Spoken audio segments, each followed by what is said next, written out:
兄さんは足のマッサージを始めて、手がだんだんと上がっていき、パンツの上から性器を触られました。そして僕がパンツを脱がされると、直接性器を触られ、合計で15回から20回ほどジャニーさんから性的被害を受けました。ジャニーさんには個人的には感謝の気持ちを今も持っています。一方でジャニーさんが当時15歳の僕やその他のジュニアに対して性的行為を行ったことは悪いことだと思っています。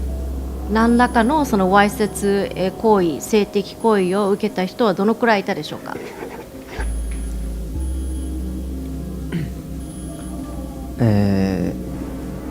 難しい質問ですけど、そのはっきり分かるのは3名ほど、僕以外にその同時だ同じ部屋にいたりとかで、やっぱりもう正直